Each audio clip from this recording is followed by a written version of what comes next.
Previously on Flames and Frost. The exile began without warning.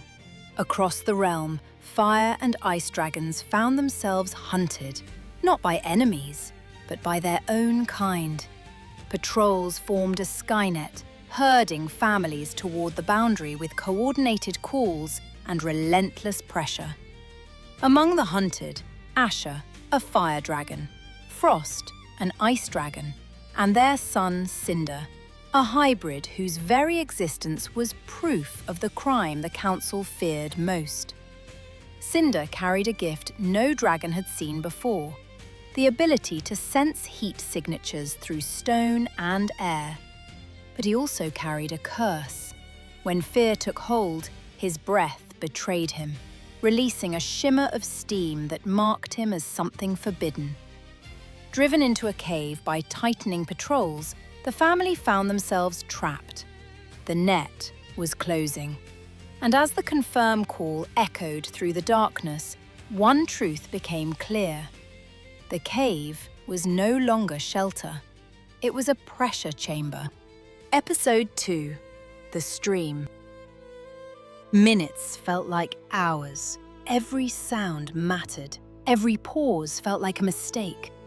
Asha counted her son's breaths, each one a small victory against the panic that wanted to consume him.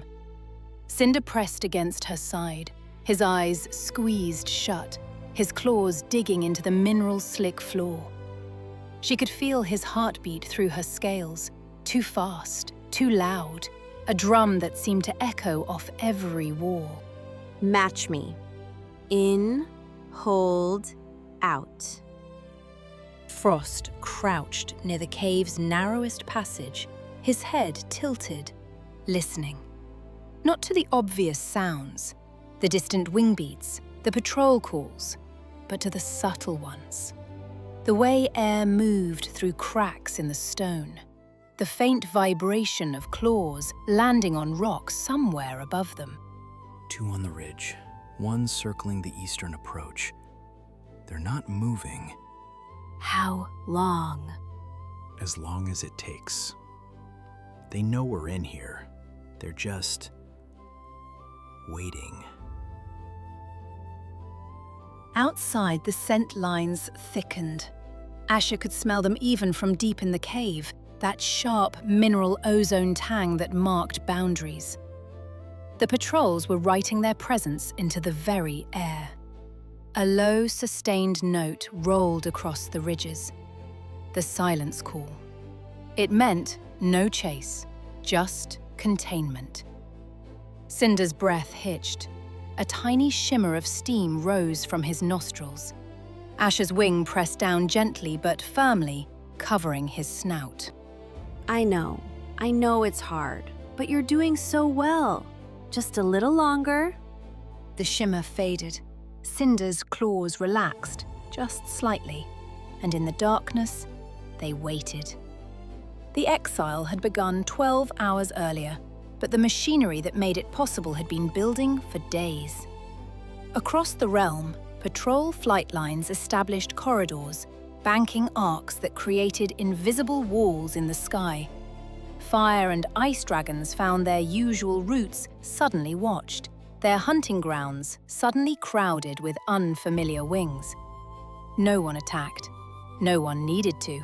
The pressure was enough. A patrol appearing on your left meant you drifted right. Another on your right meant you drifted forward. And forward. Always forward, toward the boundary. The realm didn't break in one roar, it broke in silence. A storm dragon scout, who had shared weather warnings with ice dragons for 30 years, stopped answering their calls. A jade dragon healer, who had treated fire dragon burns without question, began asking where they came from first. A spirit dragon, who had guided lost hatchlings home regardless of clan, started checking lineage before offering help. No decrees, no announcements, just withdrawal. 1,000 small choices that added up to abandonment. And in the spaces between, fear grew fat. Kindrick, a storm dragon, had been a patrol captain for 11 years. He was good at his job, not because he was cruel, but because he understood patterns. Dragons in fear moved predictably. They sought cover. They clustered together. They made noise when they thought they were being quiet. And when they ran, they always ran toward what looked like safety. His job was to make sure safety led exactly where the council wanted. Hold the eastern ridge and keep your shadow on the pass. Widen your arc, stay above them, and do not engage. His second, a younger storm dragon named Vex, banked closer. Captain? The family in the cave system. The scouts say there might be a hatchling with them. There are hatchlings with most of them. That's why we drive instead of engage. It's less messy this way. But if they won't move, if they stay in the caves until... Then they stay until they choose to move. We don't go in. We don't force contact. We just wait. Eventually, thirst, hunger, or fear makes the choice for them. Vex was quiet for a long moment. Is this really preventing something? Or are we just making it easier to pretend we're not doing what we're doing? Kindrick didn't answer immediately.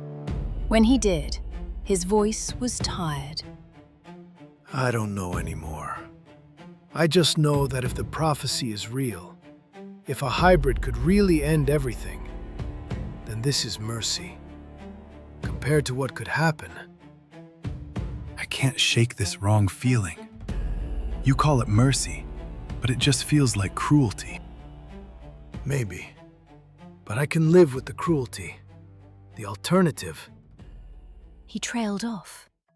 Below them, the cave mouth sat dark and silent, and somewhere inside, a family huddled in the black, waiting for a mercy that would never come.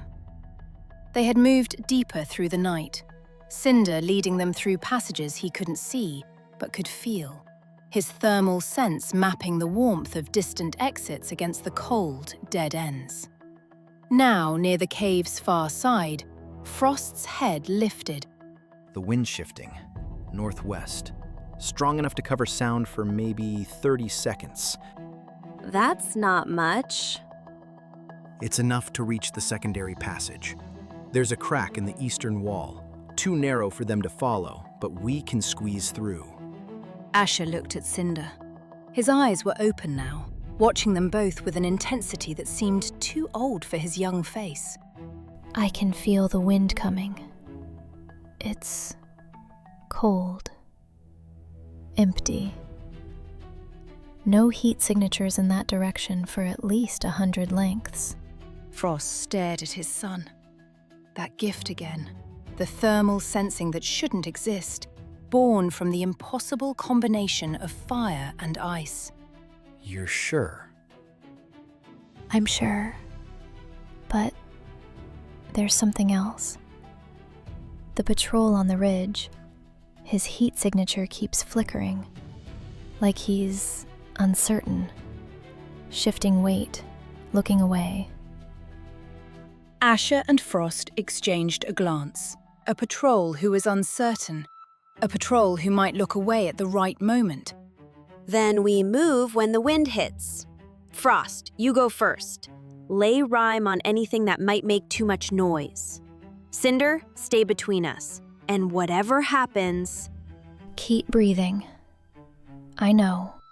The wind came like a held breath, finally released. It roared across the ridges, filling the world with sound and motion.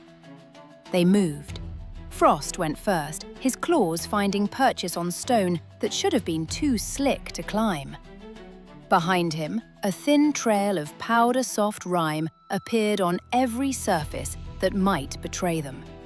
Not ice, just enough to muffle the ring of claw on rock. Asha followed with Cinder pressed against her side, her body heat softening the sharp edges of gravel, reducing scrape without leaving obvious warmth. The crack in the eastern wall was exactly where Frost had said. Narrow, jagged, barely wide enough for a grown dragon to squeeze through sideways. Frost went first, then Cinder, his small body slipping through easily. Then Asha, her wings folded so tight against her back that her muscles screamed. Behind them, the wind died, and in the sudden silence, a patrol call rang out. 2 long notes, 1 short. Repositioning. They'd been seen, or heard, or sensed. It didn't matter which. Run! They ran. The passage opened into a ravine, narrow, steep-walled, choked with loose stone. Not a path, a gauntlet. Frost took point, his injured wing held tight against his body, his good wing providing balance as he navigated the treacherous terrain. Behind him, Asha kept Cinder moving, her voice a constant stream of encouragement. That's it. Keep going. Don't look back. Just forward. Just forward. Above them, shadows crossed the stars. Patrols repositioning. The net was reforming. Frost pushed harder. His wings screamed in protest. His muscles burned, but he didn't slow. And then the ravine narrowed further, a choke point where the walls nearly touched. Frost went through first, turning sideways, scraping scales against stone. He made it. Barely. Cinder followed, slipping through with the ease of youth. Asha came last. She was larger than Frost, her wings broader. The gap was too narrow. She pushed anyway. Stone scraped against her sides. Her wing membrane caught on a jagged edge. She felt it tear, a sharp, bright pain that made her gasp. Keep going. She pushed through. The membrane tore further, blood welled hot and immediate. But she was through. Asha, your wing. I'll worry about it later. Just keep moving. They moved. Slower now. Both of them injured, both of them bleeding, but together. Years ago, before the exile, before Cinder, before everything, Asha had saved Frost's life. It had been during a border skirmish, not a war, just the usual territorial posturing that happened when fire and ice dragons shared a boundary. Frost had been young, cocky, certain that his speed could outrun any flame. He'd been wrong. A fire dragon patrol had caught him in a crosswind, forced him down into a canyon with no exit. He'd landed hard, wing twisted, surrounded by dragons who saw him as nothing more than a rival to be eliminated. And then Asha had appeared. She'd been part of the patrol. She should have joined the attack. Instead, she'd landed between Frost and her own clan. Wings spread, flames flickering at her throat. He's down. He's not a threat. This isn't defense, it's murder. The patrol leader had stared at her like she'd lost her mind. He's ice. They're all threats. Stand aside, Asha. No. She hadn't moved, hadn't flinched. And eventually the patrol had withdrawn, not out of mercy, but because killing one of their own wasn't worth the trouble. Frost had looked up at her, blood on his scales, confusion in his eyes. Why did you help me? Because it was wrong. And I don't do wrong things just because everyone else is. It was the first time Frost had ever met someone who made choices based on what was right instead of what was safe. It wouldn't be the last. Months later, Frost returned the favor. Asha had been caught in a blizzard, whiteout, the sky erased, the ground and the clouds becoming the same unforgiving color. She'd flown too long, fought the wind too hard, until her heat guttered and her wings began to ice at the edges. By the time she dropped into ice territory, she wasn't burning with fire. She was burning through the last of herself. too weak to climb, too proud to call out. Frost found her, by accident, or maybe not. Maybe he'd been searching in the way you search for something you refuse to name. He could have left her. His clan would have said he should. Instead, he folded around her, ice against fire, cold against heat. Not to smother her, but to steady her. His chill took the edge off the frantic overheating that comes right before collapse, slowed the shaking, dulled the pain in her torn membranes. And her warmth did something just as real for him. It kept his muscles from locking as ice crusted along his wings, kept blood moving where the wind tried to turn every joint to stone. They held there through the night, two opposites sharing one shelter, until the storm passed and both of them could breathe again. This is insane. If anyone finds us, Then they find us. I'm tired of being afraid of what might happen.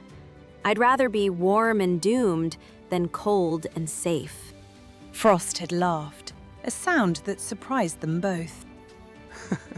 you're the strangest fire dragon I've ever met. And you're the warmest ice dragon. Funny how that works. It wasn't love yet. Not quite. But it was the beginning of something that would become love. Something built on choices made in darkness, on trust earned through action, on the simple truth that some connections transcend the boundaries others draw. We don't survive alone. That was what Asha had learned. That was what Frost had proven. And now, years later, bleeding, hunted and afraid, they were proving it again. The ravine opened onto exposed ground, a wide stretch of broken stone with no cover, no shadows, nothing but open sky above. Frost stopped at the edge, his breath ragged. We can't cross that. Not injured. Not with patrols overhead. We can't stay here either. They'll find the passage. They'll follow. Cinder tugged at his mother's wing. His voice was small but steady. There are others. Ahead. I can feel them. Lots of heat signatures, moving together. Fire and ice mixed. Asha squinted into the darkness. And there, in the distance, silhouettes against the stars. Dragons. Dozens of them, maybe hundreds, moving in the same direction, under the same patrol arcs. The stream. Other exiles, funneled toward the same destination. If we join them, we're less visible. Just 3 more shapes in a crowd. And if they see Cinder? If he... Then we deal with it. But alone, injured, in the open, we won't last the night. Asha looked at her son, at her mate, at the distant hope of wings moving through darkness. Safety in numbers, danger in being seen. The same choice, wearing different faces. We fold in. Stay central. Keep Cinder between us. And pray no one looks too closely.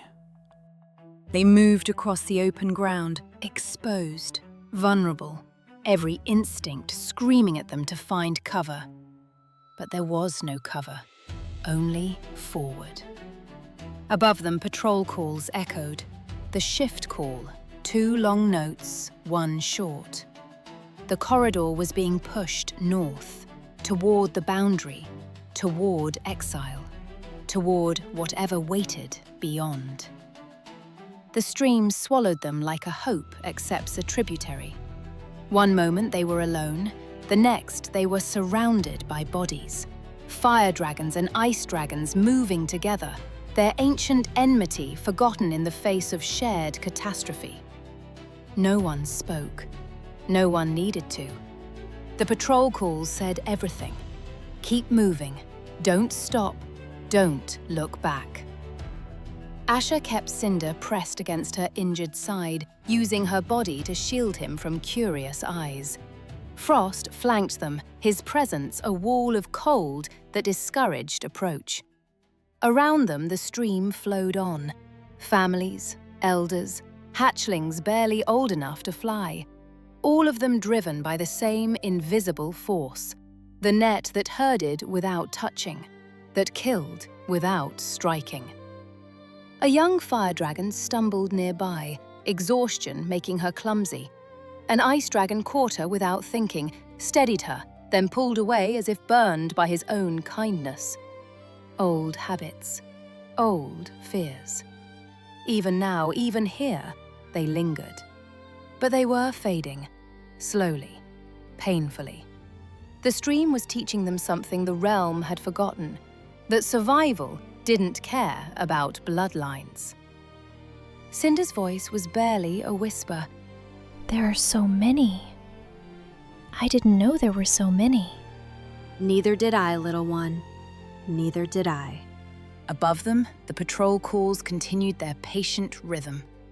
The net was still there, still tightening, still driving them toward whatever waited at the boundary. But for the first time since the exile began, Asha felt something other than fear. She felt the warmth of bodies around her, the rhythm of wings beating in unison, the quiet, desperate hope of creatures who had lost everything except each other. The stream flowed on, and somewhere ahead, in the darkness beyond the boundary, a new world was waiting to be born.